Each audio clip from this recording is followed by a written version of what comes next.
No, it's not. No, it's on. No? You start? Yeah.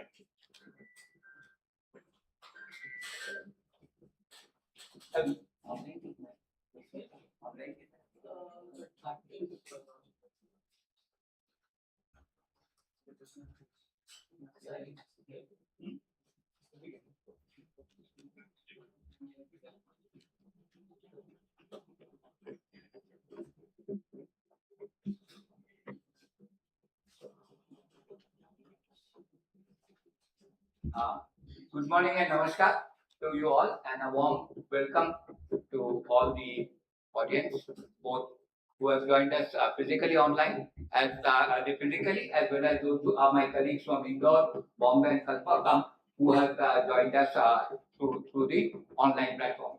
It's a privilege for us to host Professor Raychaudhuri to give us who's giving us a talk on various things, and I'd like to introduce the audience to him. We have our students, our staff. We also have our collaborators coming from different colleges and different the institutes, and we will also be joined by some of the undergrad students from Bethune College who have been doing their NAB internship with us. So, sir, is going to be a very wide audience which actually matches the wide exposure that you have. And it would be very blasphemous of me even if I try to attempt to introduce the Professor Raychaudhuri, for whom we say the subject knows him. So we request Professor Pal to kindly introduce Professor Raychaudhuri to our audience. Professor Pal. Good morning. Thank you for requesting me to introduce Professor Raychaudhuri. Raychaudhuri is my honor and privilege to do so. I don't need a piece of paper to introduce him. So, but since there are undergraduate students and others who are from outside the institute, so maybe it is customary to do a kind of formal introduction to Professor Raychaudhuri. So, Professor Raychaudhuri is a complex matter physicist and material science. Truly a researcher, experimentalist, along with theoretical background. So his research mostly on large domain like physics of tension, nuclear oxides, perovskites, low temperature physics. Name anything on experimental physics he has done. And he's a Shantishwar Bhatnagar Prize winner, fellow of all science academies. He PhD from Cornell, and that made him a care. So, and then later he moved to Max Planck as a Humboldt Fellow. His career at IST, was a director at NABL, Delhi, and also at SMO Center at Kolkata. And the good, important thing that in my opinion, is that he produced very good branch of students who are now faculties in Indian science, and they are doing extremely good. So he has just kind of a three now, like Anupam Ghosh is a student, Kodipti, Shomini Kornarayan. So she recently joined as a director at Max Planck Institute, so his own student. So that's really very important for a scientist, that when you find that his students are doing extremely good in the professional life. And especially for UGC-DAE, he has contributed immensely. He was, many of you may not know that he was the chairman of our scientific advisory committee for 2 consecutive terms. And during those periods, before I joined at UGC-DAE, so he was instrumental in procuring different instruments, like shaping our UGC-DAE research directions as a chairman of the scientific advisory committee. And I had some about 2 years of overlap with him when he was the scientific advisory committee chairman, and I found that his suggestions in the committee was truly helpful for the consortium as a whole. Earlier he was INSA senior, at the moment he is INSA senior scientist. So when he expressed his desire to join UGC-DAE CSR Kolkata Center as INSA senior scientist, I encouraged him to do that because he had the option to go any other institutes in Kolkata, but I felt that if he joins UGC-DAE CSR Kolkata Center as an INSA senior scientist, that would be great for our institute, especially the Kolkata. So with this introduction, I request Professor Raychaudhuri to talk about a very nice topic, especially the SI units and calibration and accreditation and world trade. Professor Raychaudhuri.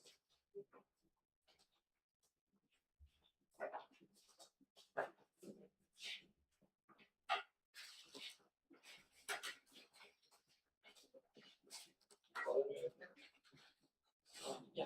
So, do you have a color mic? Oh, so this is Oh, this is so you can speak up. Okay, good morning, and thanks to Amlan, who's like my younger brother, whom I know in student days, and of course to Sandeep and the colleagues here. This talk is a genesis for to Sandeep talking about the world trade and physical measurements. It's very disjointed thing, but will convince you that the physical measurements have a tremendous meaning for the $26 trillion world trade that goes on today in finished products and all these things. So initially, the first 8 version of the talk was a bit more on the precision measurement. I gave it in ICTS 2 years back, that's where it started. But I thought when I was teaching in our course over here that I may have a module on just on the units. For when you talk to the students, you'll find out that the way we define kilogram or meter or a second or any physical unit is still not known, in the sense you are still in the old background. And so I proposed this subject with Rakesh. She existentially agreed that I should give the course, but then Sandeep came in the picture and he decided that we should have a full talk. Fine, no problem. And let me tell you, that is why I am taking up this topic.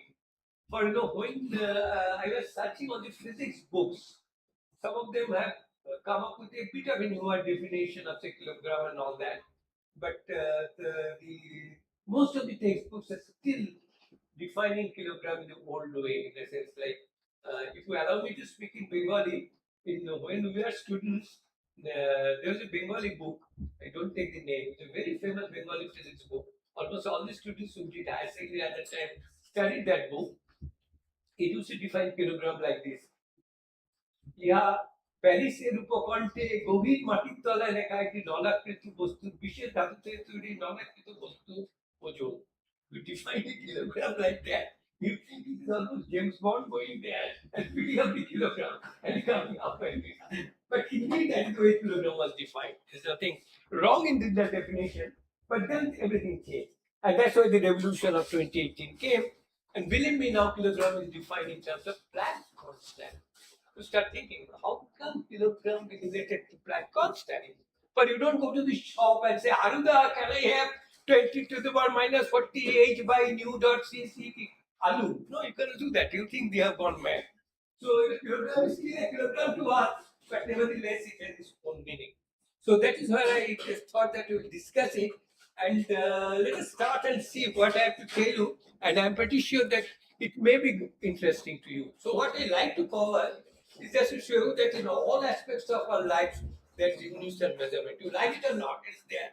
And a bit of a touch of history that it didn't occur just today, but 5,000 years of human history, particularly the Indus Valley civilization, which you call Harappan civilization, had a completely developed measurement system. Then it will come to the big part of the talk, that is the October Revolution, which adopted that all physical units are traceable to or will be defined by 7 physical constants like C, E, H, and things of that kind.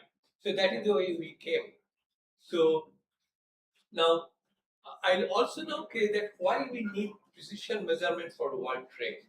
A little bit of an example, and then the use of in the Indian context, but it has a more or less universal model, how the unit which is made into the highest of the labs, it decimated the shop floor and its effect on the trade and calibration, and then will come how it gets international recognition, mainly through 2 very important conventions the international body adopted. One, the Meter Convention of 1857, and the other is the Mutual Recognition Agreement, which we signed in 1998.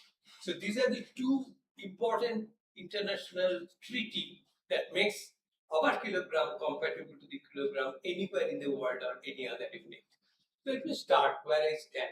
If we look into the precision measurement, which comes in the domain of what we call metrology, and that is where we get the realization of SI units. SI is System International, all in French. So that is where the meter convention, everything started. It's in the totally in the domain of physics, or you can say physical sciences. Like laser, these, that, everything comes over there. So it is, and then of course you have trade in manufactured good, agriculture product, medicine, software, even pathological services, everything. So, and they need a test certificate that the product have their international acceptance, and that is what is called the conformity assessment and the domain of commerce, totally in the domain of commerce.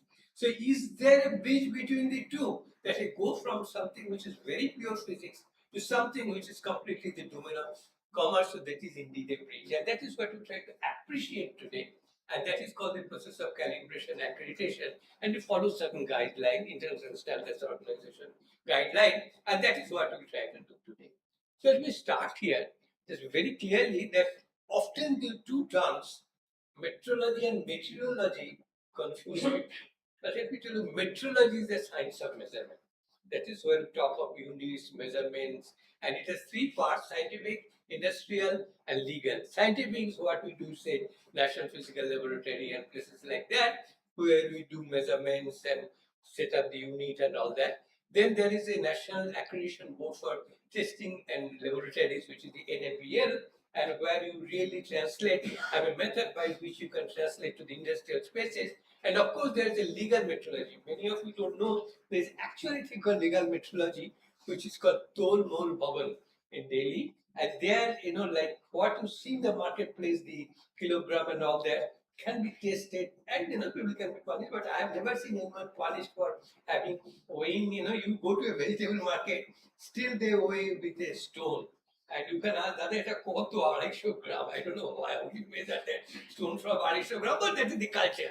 But anyway, let's keep it at that. But then meteorology is the weather science, and it was established in 1875 in two places, Alipur and Pune, and where it started, of course, now the Mausam Bhavan is in Delhi, and we have a flagship lab, Indian Institute of Tropical Meteorology, Pune, and this is meteorology. So just between meteorology and meteorology, I had a massive confusion, so I thought I should clear it up. Well, let me now come to another thing. When you go to the market and buy something, you look for, that many of the good products have a certificate called BIS, the symbol. And BIS is Bureau of Indian Standards. This is the ISI, Indian Standards Institution before. But what is that? Let us try to appreciate it. Let us say I'm going to buy a plug. Suppose the plug is made by Apple. Let's not say that Apple. And say the socket is made by Anchor. How do I ensure that a plug made by Apple fits into an anchor made by into a socket made by Anchor? So it should be standardized. So the body in India which makes that product standardized, which you call paper standard, is done by the Bureau of Indian Standards. And if you go into the website, you see under plug and socket, there are 20 products of different kinds. And let us take the 3-pin plug. It's very clearly said how it should be, what should be its it should say the distance between live and neutral. Okay, it says the distance between the earth and the neutral and live. What should be the diameter? Everything is specified along with the material and its conductivity, etc., etc., etc. So now what happens is that I am a manufacturer of the plug and I want to get a BIS chappa on my product. So what do I have to do? So I have to measure that the distances are all right. So I have to go to a laboratory which has calibrated equipments, and the calibration is traceable to the national standard. In our country, it is NPL, and this is called conformity assessment. That what you have done is done as per the specification of BIS, and once that conformity certificate is obtained, you can hope to get a BIS chapter. And if it is not done, then you get a short coat and a long pant. So that is really a non-conformity of a product. That you wanted to go to a tailor, wanted to make a proper suit, but he gave you a non-conformity product. just for the interest of the audience, nowadays you know that gold is also hallmarked. And hallmark is actually started, the what came from USA and UK, but BIS from 2000 in gold and 2005 jewelry gives a hallmark. And hallmark is actually quality of the gold. For those who may not know that there is a, I can show the inside here. Inside there is a BIS hallmark, then the book company which is selling it, where the hallmarking is done, and there's a number written over here. And it's a 20 karat gold is 958. 958 means the gold is 95.8% pure. If it's 22 karat, it is 916. And if it is 24 karat, then it is 24K 999. So that is the way it is hallmark. That is so. When you go to a thing, they nowadays they advertise that we have a BIS hallmark and all that. So good jewelers they can give you that particular type of certificate. Okay. Now, actually, if we look into it, units and measurements are everywhere in all aspects of life. But time, since the morning we wake up, actually from the time we come to work, wake up, sleep, eat, work, and there is time. I have to look at my husband for all Calibration and all this kind of thing. And we as a country also pray to Mahakal, which is the ruler of primordial time or what we call Anantakal. So the concept of time is very much in our scripture. So other than this, of course, you go to buy a shirt and you have the total, size, maybe written small, large, extra large, extra large, etc. But I know what is size I'm talking about. And I know that when I drink milk, I milk a liter of milk. But liter amazingly is still an unit for solid. You may not believe it. And I got,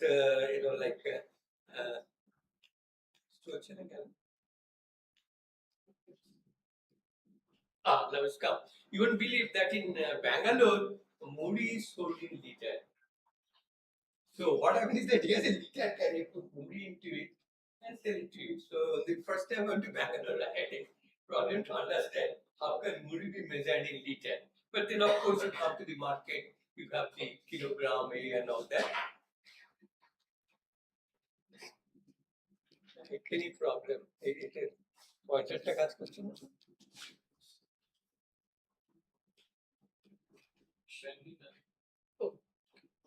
Here.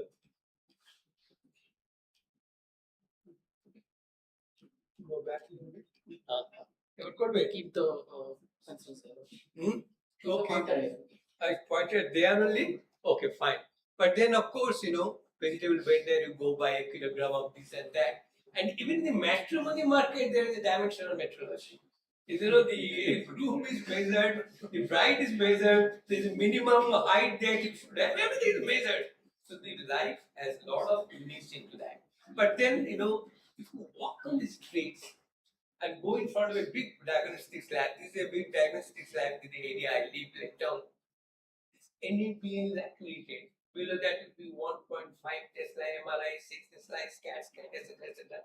But this word NABL is accredited, proudly stated there. What does it mean?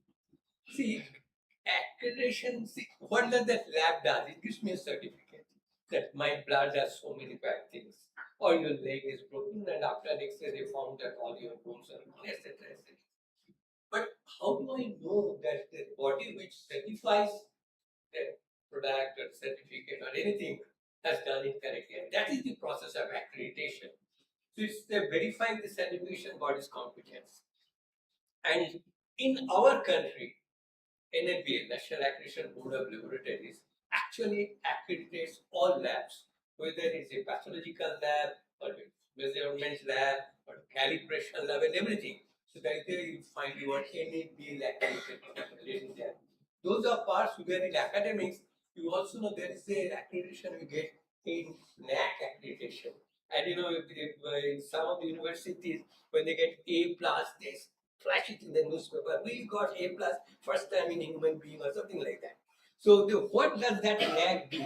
It's a national it's a national academic accreditation council. It's just this our universities and colleges gives us certificates. So NAC tells us that the way he is giving the certificate is correct. It's not that his certificate is a fantastic certificate. They show that certain methods are followed to give that certificate, and they have the infrastructure necessary to give that certificate. Full stop. So when you get an A++, plus, it means that you have a good infrastructure and it stops at that. Okay, now I'm a voltmeter, say in this institution, and I want to get it calibrated. You should always get it calibrated after initial year, 2-3 years after that, you should get it calibrated. And then I can find a nearby calibration lab and if we are certified, I can get it calibrated there. The nearest one is in very near to us in the year tier list. Those who go to the college module C, and those who want to know exact coordinate is next to Longe Vasanti Dhaba. So I think Longe Vasanti Dhaba and it's greater, so you can decide where to go when you are going with your voltmeter. Okay, let me now come that actually accreditation metrology has been part of our society for a long time. It started with the Egyptian civilization, 3,000 years back they started it. And interestingly, they have an object called qubit, qubit. So, like I first thought that they knew a quantum bit and all that. And it was made for a black granite and it was dependent on the pharaoh's hand. You see, it's very way they do it. You have the full stretch hand of the pharaoh, then up to this finger, then the pharaoh will put his hand like this, and this is the total unit for length. And it is then marked, and then it goes around and they paint the big pyramids and all those beautiful things. One of the earliest civilization was the Harappan civilization, where the universal standards came. And by 2500 BC, when the Harappa the civilization matured, and there are a lot of trades, then immediately interesting, this whole metrology, measurement, particularly dimensional and weights and measure came into being. And I'll give some example. This is the mass metrology, mass measurement, and you can see this is the Kutch area, this is the Gujarat area, Saurashtra area, and you see this Dholavira and Lothal. These are the very prosperous Harappan civilization cities, and when they did excavation there, they found all these artifacts. That is how the weight was measured. The smallest units were 30. These are all from ivory, 13.7 gram weight, and that was the big, they like our gram today, and they have some unit of that, but they also have fractional and multiples of that. So there was a flourishing trade came with the metrology. And if you look into our Harappan civilization, there's a unit of length was very well known there, it's called Dhanush. So it was not king's hand like other civilization. We had a unit, and a Dhanush is about 1.9 meter, and it was done in a sandstone. And you can see Harappan civilization was well known for the complete.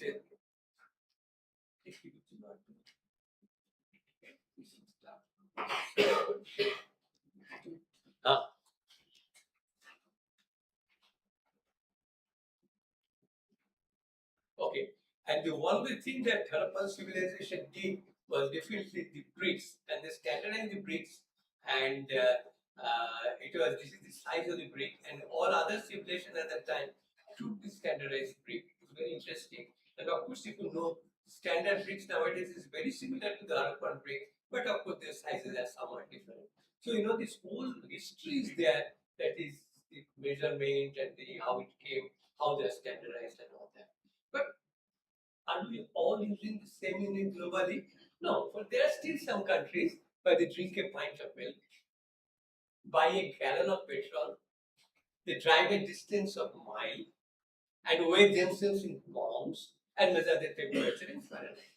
And the most advanced economy in the world does this. But is it a good thing or a bad thing? It can bring a disaster if the units are wrong. And I'll give you one example. In 88-89, a fantastic spacecraft was sent called Mars Climate Orbiter. It will orbit around Mars, it will map the Mars, and also it will communicate with the Earth. Fantastic! But then disaster struck. It was launched in December 11, 1998. It collapsed in 1999, not even a year. Why? Let's come to that. It was supposed to last more than a decade. Why did it collapse? But there's confusion of units. So it should not be like that, right? You should all use the same unit. But the conversion from English to metric unit. So that is where the problem came. So what is the lesson we learned? That we should all follow the same unit. Your kilogram should not be different from my kilogram. Your meter should not be different from my meter. and your second should definitely not be. Of course, in India, second is a stretchable unit. Some people's second may be more than some people's second, but it's a different issue. Let's not go into it. But it happens. And velocity of light is also another unit that is where we want that it should be said. Just a little story. Just, I studied from a school which was academically very good, but in sports it was awful.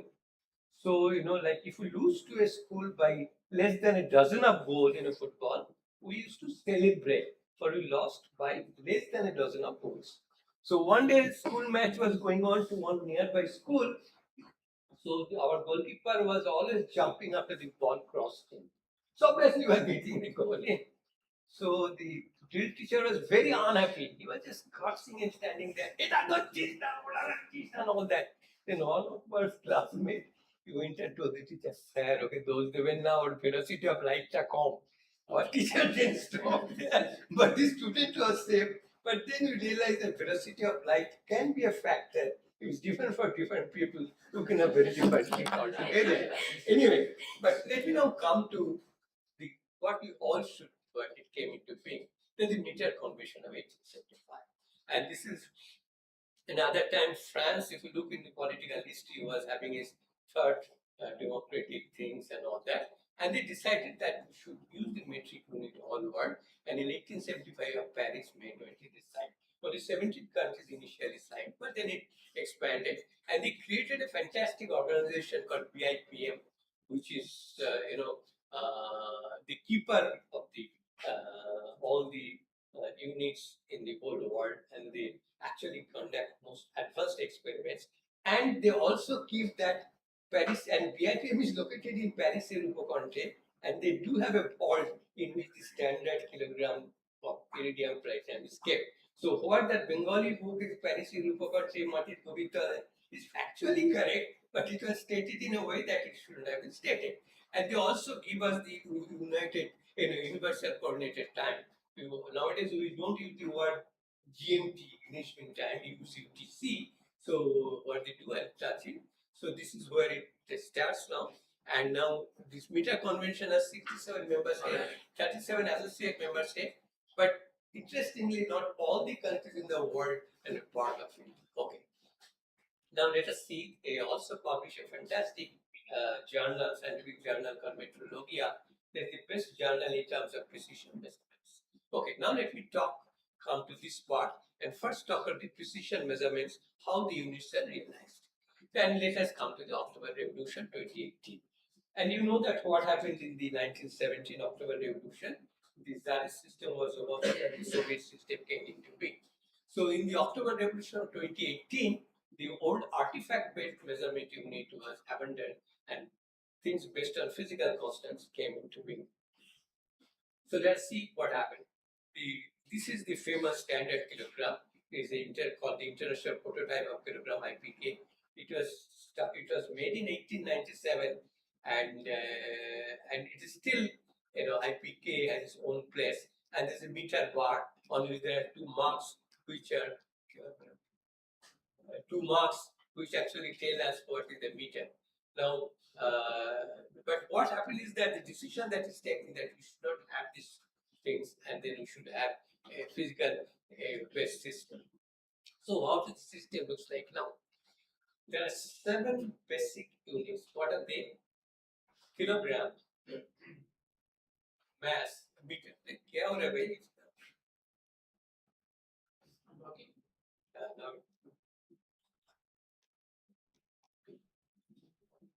just do it.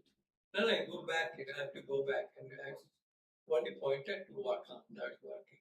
See, you have kilogram, meter, second, ampere, Kelvin, mole, candela for radiation.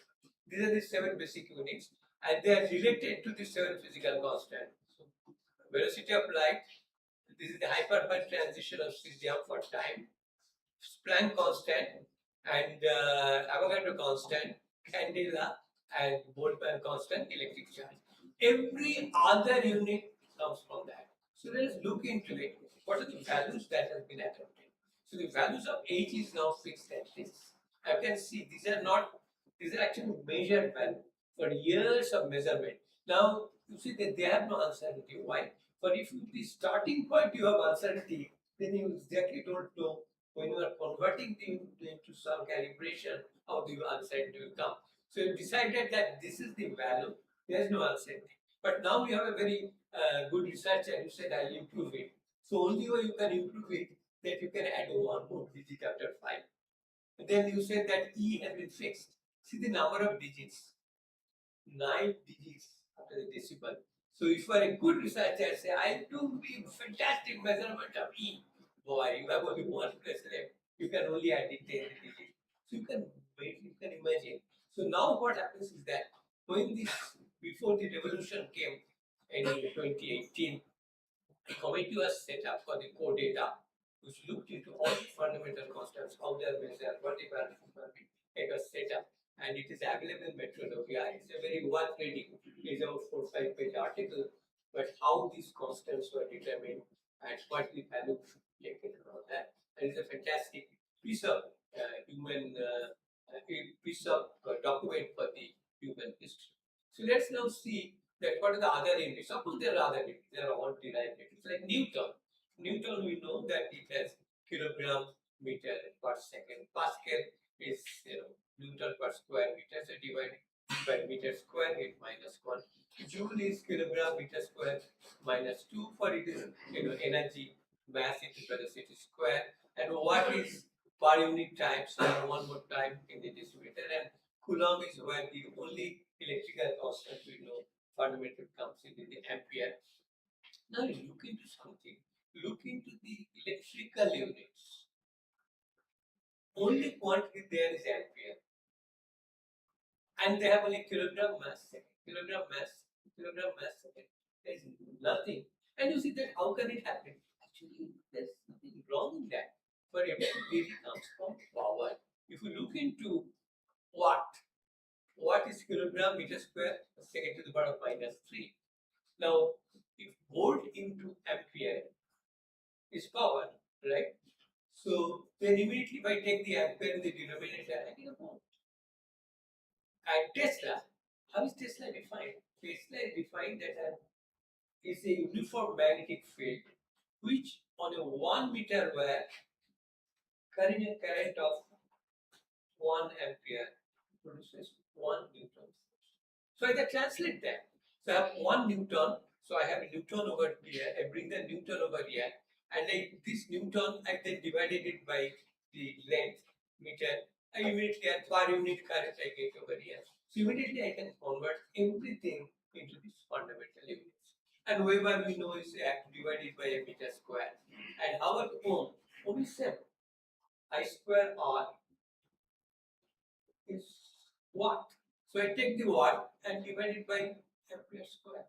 I get the unit of resistance. So what we call ohm is an anti-unit, but at the ohm is embedded all these physical constants. Those who may be interested to play around with this, you see that not almost all physical constants really derive from 7 base units. Now what happens is that like Rome was not built in a day, its precision measurements are not immediate. That it's not that I come to the lab in the morning, go for a cup of coffee, come back after the coffee, do my measurement and get high precision. No. Does it happen that it takes decades of measurement for the precision thing? Like when you have this kind of numbers, but you know the light velocity 200 years back was the first measurement, or 300 years back. Over the years, the velocity of light improved, and this current number came only 7 or 8 years back. So, like things have really, it's not a routine measurement. Just an example, the Montefiore constant which came after the discovery of quantum warfare. The first official measurement started in 1986. Final adopted value 2017. So how many years? 21 years it took. Take Josephson constant. It was discovered in 62. First measurement in 62. Core data first value came in 73. Final adopted value 26. So it's a long way of measurement that gives quantities. Now, Dr. Sandeep Bugre told me that I should pitch in bit on uncertainty and accuracy. So I should pitch in that a bit one slide. There's a word called uncertainty budget. We really don't care about equilibrium measurements. Unless the budget tells me that before I start my measurement, I know all the sources of uncertainty. That's very important. It's not that after measurement I start finding by taking one double away, nothing like that. And that is when you do a precision measurement, you should know these are the sources of uncertainty, and I should know them. So that is all it came from there. So if this is the real reference value, the deviation from that is essentially your accuracy, or that is what you call the accuracy. And then I have the, if I do around that, if I do a lot of measurement, I get the distributionary values, which is essentially random, and that is where I get my precision. There's a simple example, but may not be correct, by which I can kind of exemplify this I took from the late. And this is, suppose I am hitting a board with bullets. So I have the 4 bullet marks. They are accurate because I am very close to the center, but my precision is not good. They are kind of scattered. But in this case, my accuracy is low, for I'm away from the center. But I have done the same mistake repeated times. That is my precision is high. So it's a nice example to show. And of course, that we all know that when we are taught about these things. But this is a fantastic book. Those who are interested in the subject, they can read it. And it's a very fundamental book and really explains it how one should do it. We know the random error, that is the statistical error. And we know the systematic error. But I know that my voltmeter at the 3rd digit, it has a problem. Or the 4th digit, there is a problem. There is a systematic error. Or I know the line width is not of the slit in my X-ray or my spectrometer is not exactly what it shows. It's slightly different. All this goes into measurement. But starting 1980, this random and systematic has been gone. Like this exam coming to it, in physics we still teach random and systematic error. Is it not? But after 1980, it has changed. So the word is type A and type B. Type A is mostly random errors, but other factors which are affected by type B. And type B is generally systematic error, but there are other factors too. And in 1998, we prepared for NABL the first guide to uncertainty measurement, and the people who made us are actually professors of Calcutta University Statistics Department. And that's a fantastic document to make and to understand how difficult things are. By the way, when you have 2 kinds of uncertainties, how do you know the final uncertainty? You just square and add. That is the way you get the final uncertainty. Type A, type B, or random or systematic, what you call. And then you can see that 68.3% of the data have 1 sigma. So now if you spread the value, you get 95%. And if you get 3 sigma, you get 97%. So you generally extend the uncertainty. You say that I just don't get the RMS value. Multiplied by 2 or 3, then you know all your measurements, that is 97% of your measurement will come with that RMS. Now sometimes if you look into various advertisements, we are a 6 sigma company. What does the 6 sigma company means? It means that all the products, or at least that product that you are making, it meets the conformity test with 99.99998%. That is the error in making it is so small. That is all our process is so good that we are a 6 sigma. So that's the meaning of it. So when you see the 6 sigma company, you know it care. It means that they can make products reproducibly bad or reproducibly good. So that is the main thing in the lecture. Let me now come to the genesis of definition, new definition. Usually it started by James Clerk Maxwell. He first thought like the idea whether we should get these things going in a quantum way. But at the time, when Maxwell thought about it, quantum mechanics and quantum phenomena were all developed. So the 2 things really moved into center stage, the quantum constants and all these things are the Jerusalem junction discovered in 1962 and quantum all effect in 1980. And based on that, people started thinking that can we define all units based on mainly EC and H. And if you look into it today, we talk of quantum technology, quantum science, every epoch in human history has a word coming in.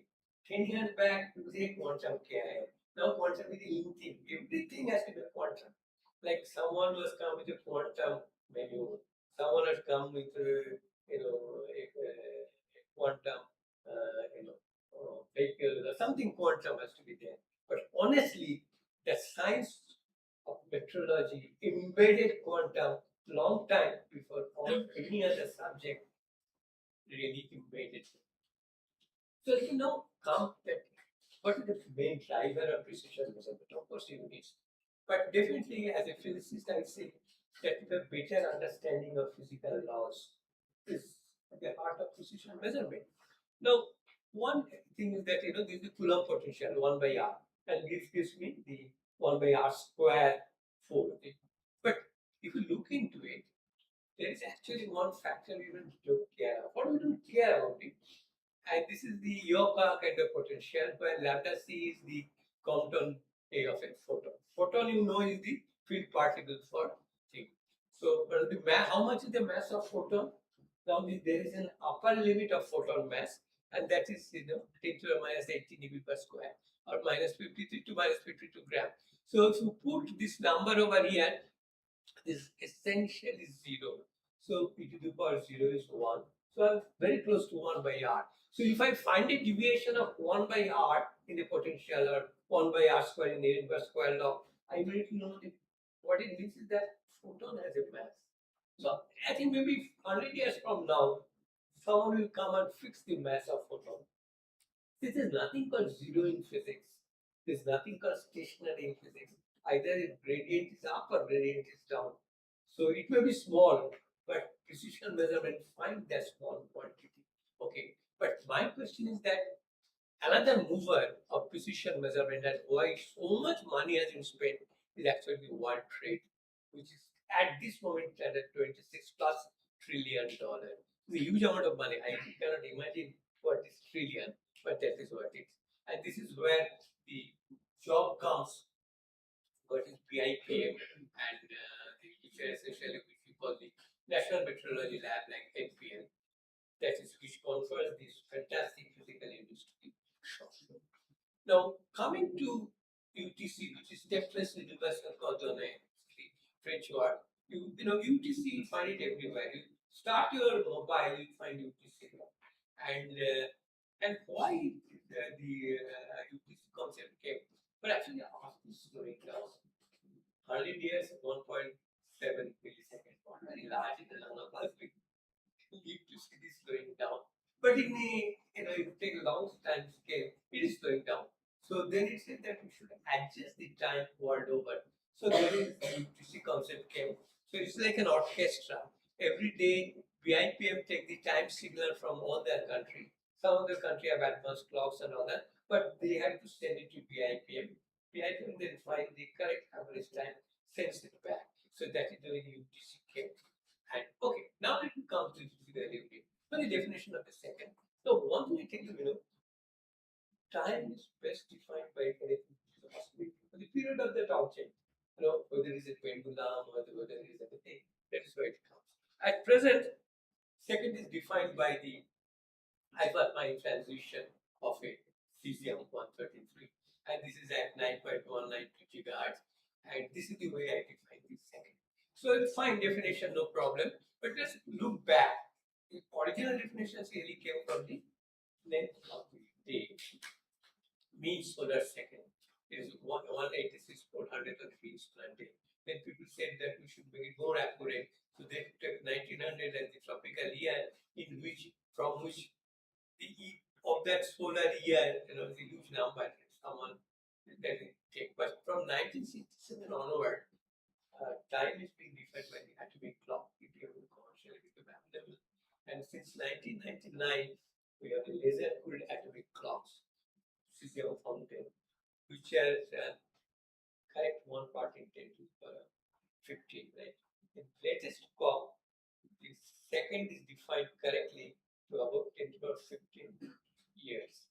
So you can see that how much is the accuracy and precision we have obtained. This is how an atomic clock looks like. If you go to NPL or any such place, this is how it will look like. This models are no longer made. You can see the time 531.15. So this is coordinated to the UGC, which is coming from PIPM. Now, in very recent development has happened last 2 years. Now you get chip scale, this is size of a peanut, chip scale atomic clock, and this is developed by NIST, and you can see that this is a peanut and this is the atomic clock, and the whole thing is that they will be now on board all the navigational satellites, so they have their own clocks and they will be synchronized. But let me now see this grandfather's clock. We all knew that, it will go on and there will be time, wind the clock, etc., etc., etc. But all of us carry a bit of a timing element in our watches. You have never seen it, but there's a watch tuning fork in all your watches. Next time you go to change your battery, when the watch the thing, you don't know what it was. You find there's a 3 millimeter white cylinder, about 1 millimeter size, in which the quartz section. What is the frequency of the quartz? Everything number 32.768 kilohertz, and this is exactly 2 to the power 15. So now in the watch, we have a series of 15 T flip flop. Each flip flop scales it down by a factor of 2. So at the end you get a second. So that is the way your watch keeps the time. So an amazing thing when you got to have a good oscillator. Okay. Now this is the time clock. Okay. And now the atomic clock came. Ramsey in Harvard started the atomic clock as a measure, hydrogen measure for a long time, and then the developmental about they took over the ion trap technique, and this is what they led them to a Nobel Prize, and this is all the atomic clocks are based on this. So this is the NIST clock. This I got from their website. It is correct to 1.7 parts in 10 per 15, and it delays to this time of 1 second in 20 million years. So if you look into the watch, it's not very clearly come out. All the lasers are here, and it is in this long tube where all the things are done. So what it contains? You have 6 lasers with laser cools. Now when you laser cool, your temperature is below microkelvin. So you know that all the transitions that you are going to do are in the ground state. So everything is now in the sitting in the ground state. So now what happens is that they slightly throw this ball of cloud through a microwave cavity, goes out a meter up and then comes down, again comes to the cavity. The cavity actually does that. It's a 9.192 gigahertz cavity. It does that transition, hyperpine transition. And then this laser, actually probe laser, looks into the photoluminescence or something coming out of it. And the detector, which then knows whether a complete transition has been made, and it gives the time signal. Actually, there are a lot of details I can go into a certain talk time, but that is the way it will take.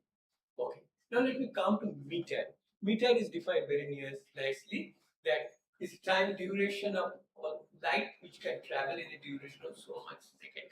And you can see where it comes, but this is the velocity of light. Fine. So how it is defined? So I know that I can define second through by this quantity. So ultimately this is how it comes. So how it is done? It is either it measures directly the light traveling time, or by indirectly measure the light traveling time by interferometer. So very interesting, the pulse of light comes, there's a reference signal which is created, then another signal comes from this guy. So this is a reference signal, and I measure the difference between these two by a precision clock. And when this becomes 1 second, I move it very precisely. I know that I move by a meter, and that's the way I get it. And this is the interferometer, and where Michelson interferometer, many of you have done, is exactly that. So I look into the reference beam and this beam, and then I see the fringes. And generally, you can actually think is that if you have a good laser, they are done with, in this case, the laser is typically a highly stabilized helium neon laser. And if the laser is good, that means its coherent length is good. You can actually measure a meter in the unit of lambda by 2. Lambda of a helium neon laser is 635 nanometer. So you can see how much precision you are going to get. And if you look into it, stabilized laser can give you kilometer of coherence length. And the whole LIGO experiment which is coming in India for detection of gravitational wave is actually the interferometer. a 2 kilometer here and a 2 kilometer perpendicular tube. And it utilizes stabilized laser, which are typically fiber stabilized laser. And in Calcutta CDCI make this fiber stabilized laser, fiber lasers. And there are extremely important developments that has come in physics, which are used in the definition of a meter. But still, when you go to calibrate your meter, they will not take you to the lab and do all these things. They have still a calibrated meter. They'll compare it with that meter by the interferometric organization. Okay. Now we come to the electrical metrology. And electrical metrology generally is done by extracting of volt, current, and hertz. So how does it go?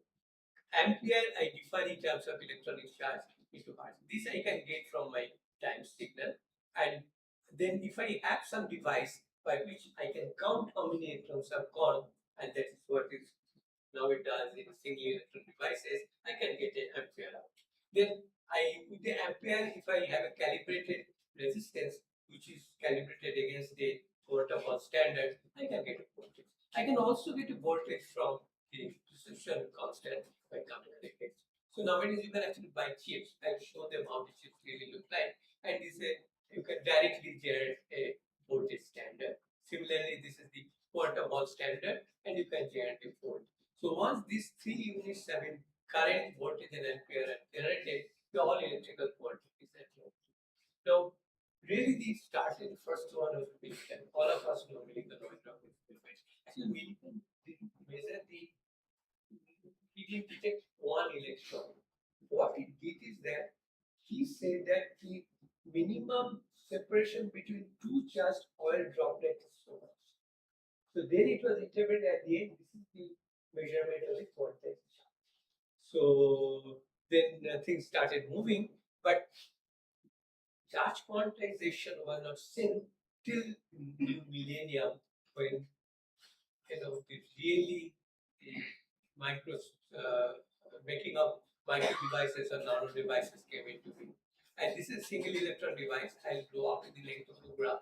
They made what is like a tungsten. Tungsten, you know that there are gates. To get in one day class, it makes you want to come back. You don't allow it. Of course, we are all innovative. I can go underneath or jump on it. And in India, we often do that. But the tungsten can count how many people have gone in. So this is a meter is there. So this is the way I can count it. So let's know how it is done. This is how the device looks like.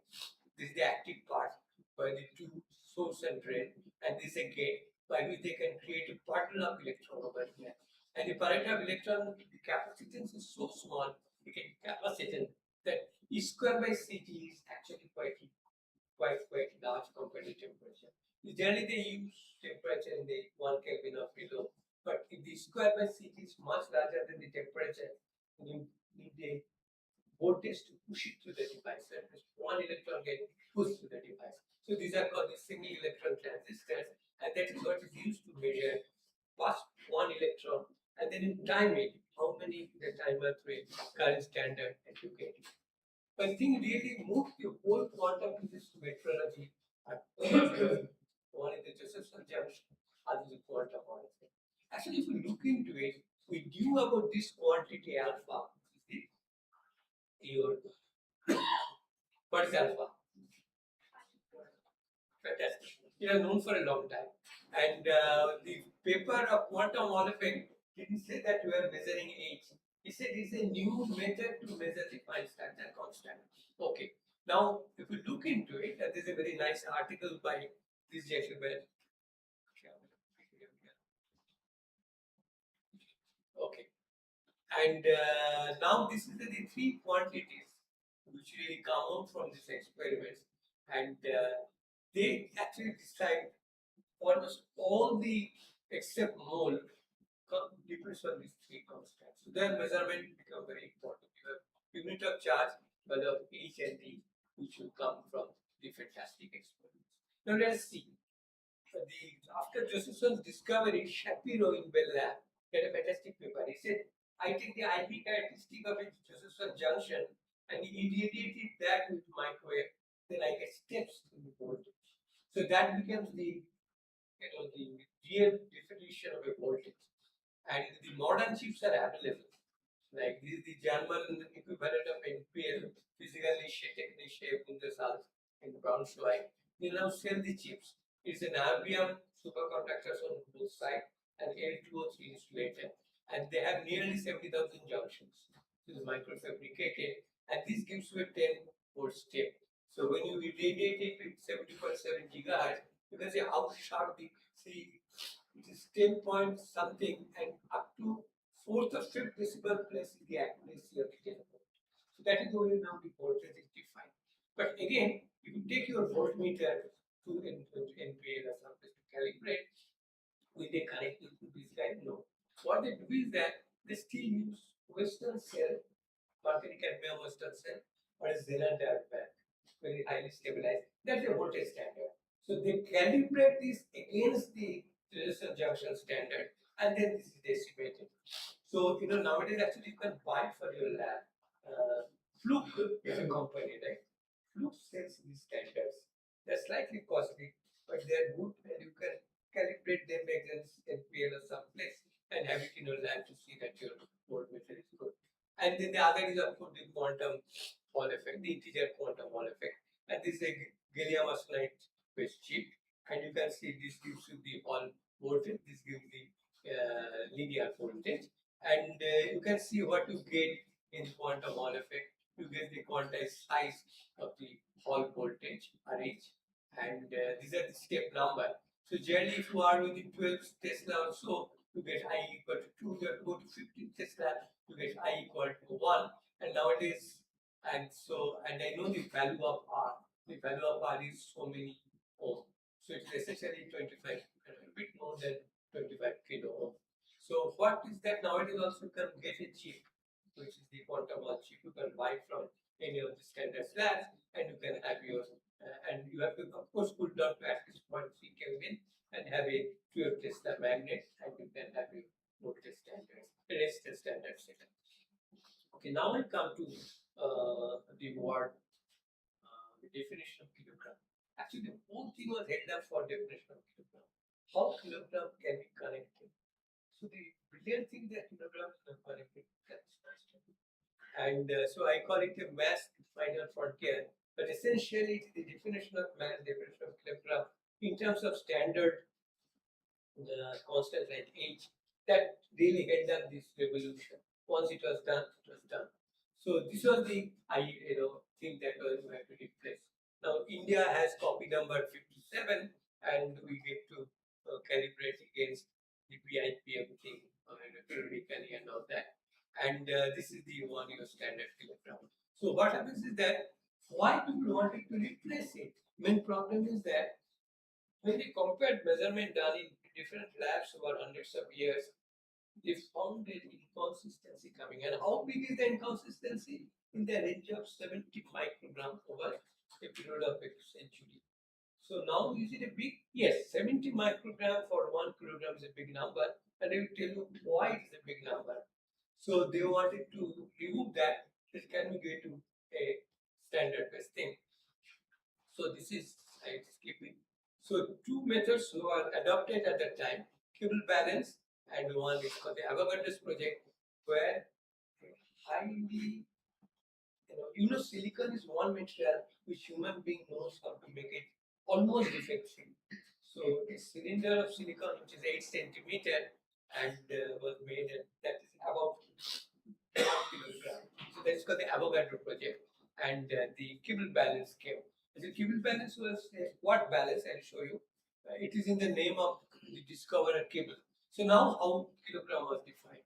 Kilogram is, if you look at H divided by this quantity, which is the value of H is meter square per second, or it is this quantity, which if I calculate is something to about 40, and you have the physical constants over here. This is the hyperfine transition C and H. Now, how does it come? A very simple exercise. For I know H is what? Joule second.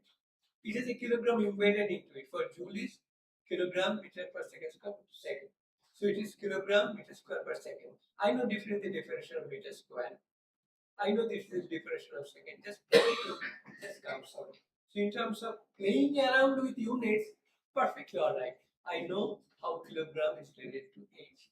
So let us now see how it can be experimentally realized. So you can see the result, how you see the result. This was one of the very important result which adopted this method. This is how the Kibble balance in NIST in USA looks like. I'll describe this balance. And this is the IPK. And you can see that VIPM measurement was plus minus around 100 microgram. This is the Korean measurement. This is the Chinese measurement. This is the US measurement. This is the Japanese measurement. This is the Canadian measurement. This is PTB. This is the adapted value. And this is the comparison with HIPK. So all this measurement you can see that it has to really came down to about plus minus 25 microgram when adapted. Now let me talk about Kibble balance. This is the gentleman who he discovered this balance in 75, proposed this balance, and it is called Watt balance. I tell you why it's called Watt balance. But unfortunately, before everything was adopted and all that, it must have in 2016. So he was in NPL UK, and it is memory the balance came. What does Watt balance do? It is really high school physics. It has two things into it. Let me left hand, all of you know that. I have a wire in a magnetic field carrying a current, it will generate a force. So suppose I measure the kilogram or whatever measure by that force, I can balance it. So I'm immediately converting the weight from mass to an electric current and B into L. B is the magnetic field, L is the electric. So this is the problem. The uncertainty in B and L was very high. So how to do that? Then brilliant guys came. They said that I can use Faraday's laws of induction. I remove that mass and just let the coil go in a wizard velocity which I can use my laser into a battery and measure the voltage generated. That will be BL into B. So if I combine these two, the voltage generated and the current over here, I can then combine these two and I can define the things. Let us see now. This is actually how it is done. This is a calibrated resistance which is calibrated against a quantum Hall standard. There is resistance junction and integrating voltmeter, and the integrating voltmeter it really calculates an average best. It converts into a frequency. Then over a period of time it calculates the average. And then I have a laser system by which I can see where the measurement balance comes. So my first measurement batch is MGPLI. Then my second measurement, I let it go through the velocity and measure this voltage, and then I get this done. Combine these two, I get MGPLI equal to P. So it's a watt. That's why the name watt balance came. So the MGP now is converted into watt. And watt is very easy. It has voltage and current. Current is I measure it by a standard resistance. Now you can see voltage I can define by resistance constant, and this resistance I can define by a constant, our quantum Hall effect. So if I combine these two now, it's a very interesting thing. I have two frequencies, and this is the step on which I am doing the measurement of the quantum Hall. So I get MGP, but so this is actually H was determined initially from mechanical measurement by putting a standard. It's a bright idea start. They said I can measure H from other measurements, but why don't you use this H and measure a kilogram? That's why the revolution happened. That a kilogram started getting measurement by using H. So in my opinion, this was the most brilliant thing that has happened. And there are a lot of papers available that is when this happened. Very quickly, I throw into the Avogadro project. This is how the silicon is about 8 centimeter silicon made from a highly purified silicon. And if you look into this relation, this also has an H. When H comes, see this is dimensionless, 1 by 1. This is dimensionless. This is a relative atom mass of silicon. So actually, if you look into the very simple exercise, you take the fine structure constant square and do this algebra. This is a Rydberg constant. You see there's an extra H. So to balance that unit, you have the H coming over here. So again, H comes over here and gets irritated to the mass. So why silicon? The defect density is so much low.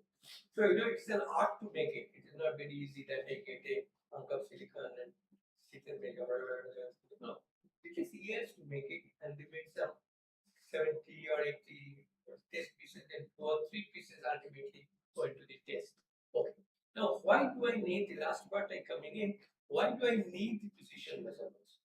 What the big thing? So, if you look into it, in the best metrology lab, I am measuring mass in 25% of 9. But then when I actually come to the market through a metrology system, you have seen this Dharam Carter, right? If you go to the higher Dharam Carter, I don't know what is Dharam into it. But this guy is saying I'm doing other from the very beginning, he's going to be saying that. But in a best Dharam bridge and ton bridge can be 1%.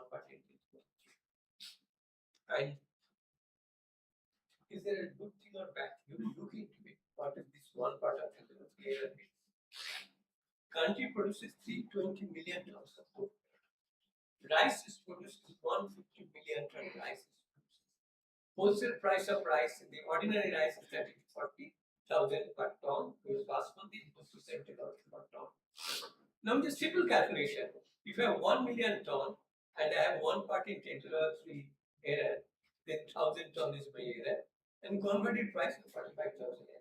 So you can imagine error in 1 part in 10 to the 3. And person 45,000 error. Now, this is only 1.1% of the total rice trade in the country. You know, it's an amazing number. So it's a large number. Why do you need precision measurement? Time. For all your air traffic controller depends on precision. But if all the altitude, everything is related to precision timing. If the time goes back, you are off. And space travel. How do I know the satellite is in a certain distance? I send a signal, send the reflected signal coming back, multiplied by C, and I get the time. So time is very important. Okay. Now let me come to the last part. That is, we have talked of trade, that is certificates and all that, and let's see where the certificate comes in. So I have outsourced my product. Now everything is outsourced today. So no one makes it in-house. So like how do I get it into science, into the domain of commerce? And this is exactly something very important for the country. The agricultural products in this country are routinely rejected by some of the advanced countries. Many pesticide residues. Still, there is no foolproof method to calibrate, measuring, and calibrating and meet international standards. So, those who are doing chemistry research, this is a very important thing. How do I measure it? Okay. So, let us now just see. Let me just keep it. Now, let us see that I have 3 manufacturers, and with loss of generality, I can call them Omar and Akbar. Now, Omar and Akbar, one of them makes radiator, one of them makes seats, and this is a little solution for that car. And then Anthony is a bit, ambitious. He makes it not only for Suzuki, he makes it for he makes display for the car. It's a very important thing. So how do I then see that what I make is compatible? So I have to go to the apex standard of NPL. Can all of them run to NPL, get their standards, measurement check? No. So they go through series of calibration test labs, and they're accredited through NABL. Then you can trust their certificate that it is correct. So that is where it comes. Now, in the country, if you are doing it, no problem. But then problem comes, Anthony is ambitious, sends it to Ford in Mexico. So whatever testing and calibration it does is not only done by NPL. NPL that standard should have been tested. Only then it will be accepted in Mexico or European Union or whatever. So that is where the whole laboratory accreditation process comes. So let's see now the last part. This is called metrology pyramid. So you have the international calibration laboratory, PIP, national lab. You have a chain of calibration lab which you really need to the ground scale at the shop level. So that is the way the whole calibration and accreditation process works, and it depends on 3 things. One is the meter convention which is signed, then MRA signed in 1999 October 14, and then creation of NABL or the Quality Council of India. These 3 things really are the 3 important milestones which gives us this freedom. So it was actually the country became independent in 47, and thanks to these our forefathers, they immediately decided that we come out of the British system and gantry system. It was adopted by the Parliament in 1957, and then the meter convention was signed by the K.S. Krishnan, one of the greatest scientists the country had, and we signed it and then got all the documents from BIPM. That stage started India as a modern nation with field of metrology. And I don't know whether anyone has seen a photopoisk in his life. Putakadi in his life? No, I have seen it. But we grew up before 1960. 1960, the country decided that we go metric. So even our Taka Anna Pi, which is the old system, was replaced by Noya Paisha. So this is the photopoisk of that time. You go to Amazon, you can buy 4 photopoisk for 230 rupees. I don't know if it's worth it, but you can still buy it. But you know, photopoisk was a very important thing. As children used to collect them, for 1 photopoisk used to give you 2 candies. Okay. Now you come to Noya Paisha, you get 1 paisha, these things you don't see it anymore. They are also obsolete. This I took it from Amazon. Amazon says the whole Purono Noya Paisha for 490 rupees. If you have old paisa, there are people who can buy it for a lot of money and give it to them. So there, okay. Now the second one, last one, important document was, I was fortunate enough to sign it on behalf of the country, and then the mutual recognition agreement. What it says is that all the national labs, their standards will be recognized. But is it that I declare that it will be recognized? No, there's a method. But the fallout is that the test certificate issued in India could be adopted in European India or USA or UK. So if I am a manufacturer, I don't have to go to each country and get a test certificate. So this saving he has. So but the scope for MRA is very challenging for us and to implement it. So NPL has to be completely recognized internationally, accredited by, it has to change the standard building to Apex standard building and all that. And ultimately in 2007, we were allowed to use though we signed it in 1999, it was allowed to use the logo in 2007. Anyway, so where does the NABL come? Well, we have an unbroken chain of calibration, accreditation laboratory, and that's the NABL. It's located somewhere in Haryana. It started as a project in 1983, and then it became registered as a society. It makes sure that you have auditors, testing, laboratory, all this laboratory has to give you the calibration or test certificate will be accredited, and they make sure that everything is traceable to NPL. And NPL has to make sure that it is traceable to the international standard. Just a second before I stop. Actually, you know, opening an accredited standard laboratory or test calibration laboratory is not a very high thing. You don't have to be laser cool clock or anything. I can open a calibration lab just with a meter stick and a clean room and a guy measuring. Only thing what I have to do, I state my precision or accuracy or my error. I say that I can measure a meter with a precision of plus minus 0.5 mm. So I'll be accredited only in that statement, nothing more than that. So if I now start giving a test certificate with a precision of plus minus 0.25 mm, I'll be immediately caught that you are giving a certificate for which you are not accredited. A word of caution. Many of the pathological labs, may not be accredited for all the quantities and they don't follow procedure. When you go to check your blood, do you wear a glove? Many places they do, many places they don't wear a glove. But wearing a glove is a part of their procedure.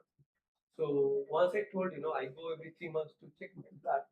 They say, nah, folding, glove, I'll complain it to NPL. Everyone started running, they found a glove, came around that, like, so you can give a fair element. They give a fair element, things start moving. Anyway, that is just I'm telling you, many of the labs are not accredited in all the quantities. You can ask them. They're supposed to display with the certificate that I have accredited. If they don't know, so there's a problem. Anyway, NABL has come to stay with us. It is now with the Department of Commerce and is a very important organization which is really helping the world trade. Just a quick thing, we have a total number of accredited laboratories in the country now. This is 2-year-old data. And this is the total number of calibration labs. You can see one thing. The highest number of labs are in 4 states. Gujarat, highest in Maharashtra, then Karnataka, and look at this axis. This is the manufacturing axis of India. The largest concentration of manufacturing industry, including car manufacturers, are in these states. Particularly Tamil Nadu. Tamil Nadu has the maximum manufacturers of cars and ancillaries of cars. And you see the effect of it. IIT Madras has a technology incubator. Just did a message. I got news. There are 500 startups in their incubator at this moment, and they raised 53,000 crore of rupees in startups. So you can see how intense these activities are now in the country. And this is gives you the number of pathological labs. Bengal has a large number of pathological labs. Anyone can please listen? For our doctors, unnecessary assessment of unnecessary tests. So this is a big business. See, you have a pain in your leg, they said to you, do all the tests we have hospital tuberculosis and all this kind of thing. So this is where the calibration labs. Wow. So the Bengal has one of the largest number of pathological calibration labs. So we have covered this story. I don't know whether I have covered it correctly or incorrectly, but I tried to cover it. And then I just want to say that it is a big endeavor, scientifically, monetarily. Think quantum, think contribution, and think contribution. Thank you.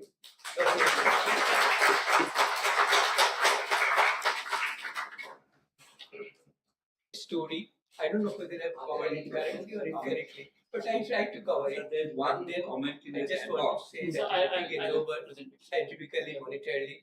Think quantum, think contribution. Oh, Shiruguri. Yeah. Bolo Shiruguri.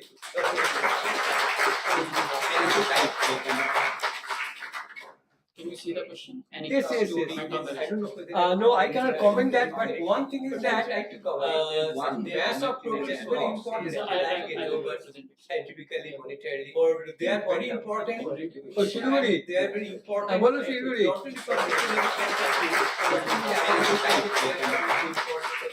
point of view, but from basic physics. Yes, yes, yes. I don't know. No, I cannot comment that, but one thing is that One the mass of progress is very important. So Like over scientifically, monetarily, or they are very important. Oh, Shiruguri. They are very important. Bolo Shiruguri. Not only for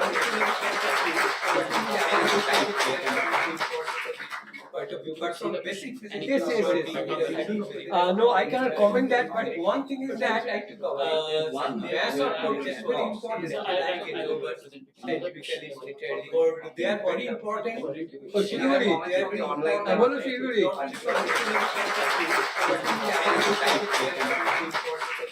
I think this standard basic change. Yes, yes, yes. No, I cannot comment that, but one thing is that the mass of progress is very important. What standard is still reliable.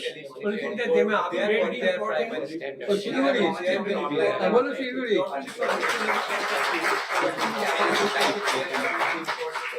I think this standard basic change. Yes, yes, yes. No, I cannot comment that, but one thing is that the mass of progress is very important. What standard is still reliable. Only thing that they may upgrade their primary standard. Oh, Shiruguri. Bolo Shiruguri.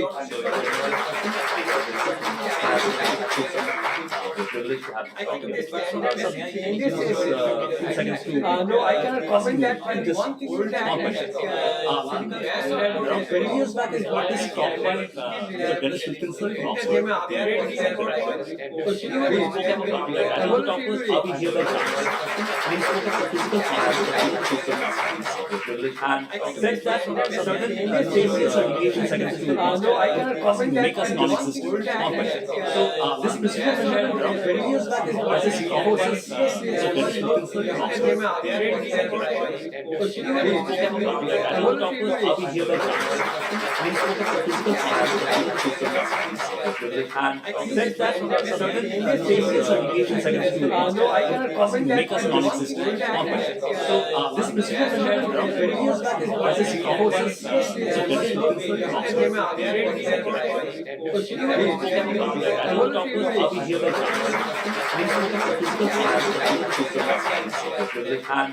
that certain changes are made in secondary school. No, I cannot comment that. Make us non-existent. So this principle we had around 20 years back is what is courses. Said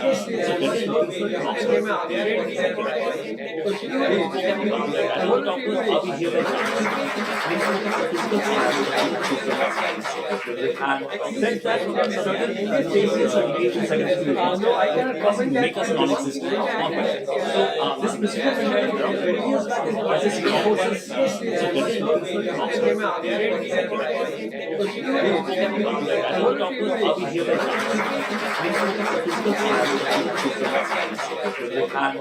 that certain changes are made in secondary school. No, I cannot comment that. Make us non-existent.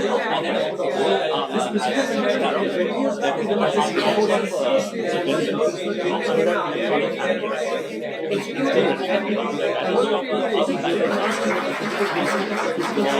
years back is Said that changes are made in secondary school. No, I cannot comment that. Make us non-existent.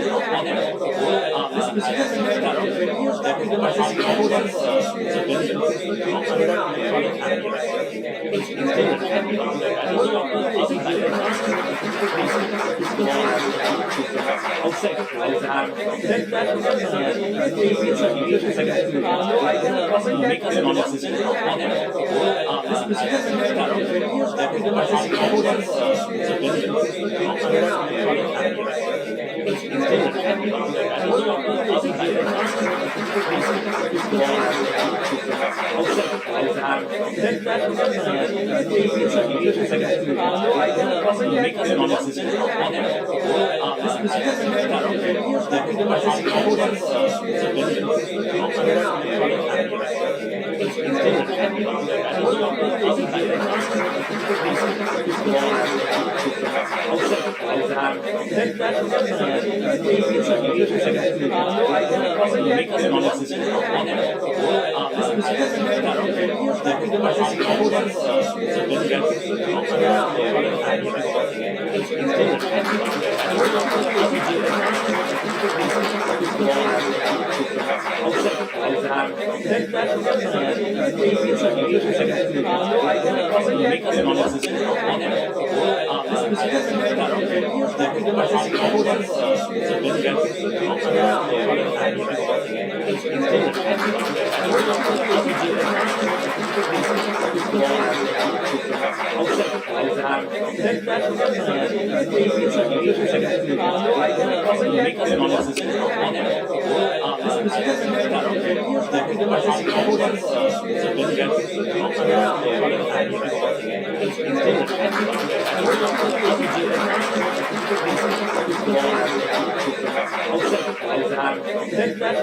are made in secondary school. No, I cannot comment that. Make us non-existent. This principle we had around 20 years back Said that changes are made in secondary school. No, I cannot comment that. Make us non-existent. This principle we had around 20 years back Said that changes are made in secondary school. No, I cannot comment that. Make us non-existent. This principle we had around 20 years back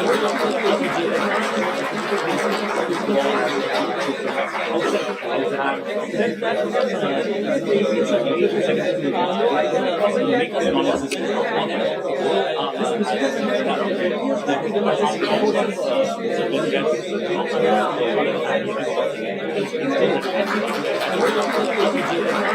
20 years back Said that changes are made in secondary school. No, I cannot comment that. Make us non-existent. This principle we had around 20 years back